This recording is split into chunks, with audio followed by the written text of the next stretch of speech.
Just a few years earlier, a young nobleman met a girl. It was in the time just after Arthur had taken the sword from the stone and taken a seat on the throne, but before the rebellion that threatened the whole land. A young woman named Vivian was sitting by a fountain, whiling her time away. She was the daughter of a Vavasor of high birth, and she had recently turned 12. She liked to walk to the spring in the cool of the morning and enjoy nature. There, she met a young nobleman. He was charming and polite, and he said that he was an apprentice who had lost his master. He was seeking another. She asked what sort of work he did. He paused for a moment, looked around, and said, "Magic." She was surprised and intrigued, and he kept going. His former master had been so skilled that he had taught the young man enough to raise a castle from the ground, right here, fill it with people, and put on an awesome party. He could make rivers spring from nowhere. He could walk on water. She was thrilled now. If all of this was true, she would love to learn it. He took her hand, and she gasped. She 12 and he 17. They were basically marrying age. He said that he would be happy to give her a demonstration, and that he would ask for nothing else other than an oath that her love would be his one day. Vivian didn't really hesitate.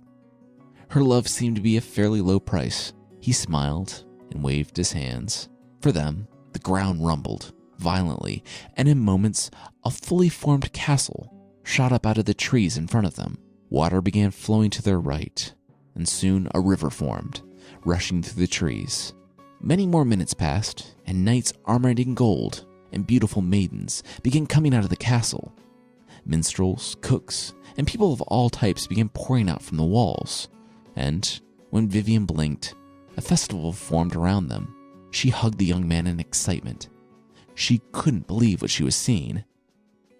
That morning and afternoon, they sat in a beautiful orchard that had formed around them, hearing stories of adventure and dragons from faraway lands, and meeting wondrous people. As the sun began to set in the night, the people in the castle began fading away. The magical young nobleman kept the orchard there for a long while, because Vivian loved it so much.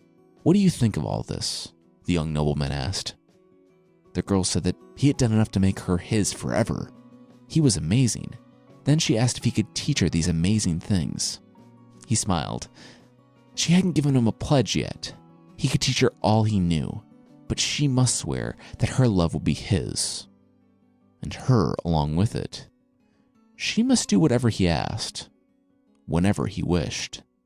Giving about as much thought to such a weighty oath as any 12-year-old about to learn magic would, she immediately swore the oath.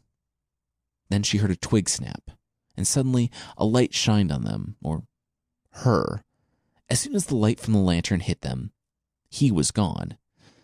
It was their father's men. They had come looking for her since she had been out all day.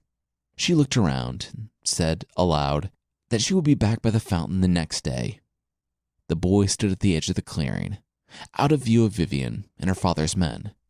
When he was certain he was alone, he relaxed and changed from the handsome 17-year-old boy to the middle-aged wizard that he was. Yep, it was Merlin. Merlin, who's either a good guy who finds himself in bad situations or a morally ambiguous guy who creates the bad situations, was using his magic tricks to pick up a 12-year-old he met in the woods. And that might be the single sleaziest line I've uttered on this podcast so far. Figuring out a timeline for these stories, especially when you're using as many medieval sources as I am, gets pretty difficult. But I can't imagine Merlin is younger than 40 at this point. Remember that he was like 7 to 10 years old during the rule of Vortigern, 3 kings ago. And even though him demanding the love of a 12-year-old is really, really gross from a modern perspective, girls were generally married off that early in the Middle Ages. The boys could get married as early as 17 years old, the age Merlin had pretended he was. In their world, Merlin trying to pick up a 12-year-old maybe wouldn't be that weird, even with a middle-aged Merlin, but I'm not telling the story in the Middle Ages, and I find it super weird and gross that Merlin is trying to seduce and trap a 12-year-old into marriage with magic tricks.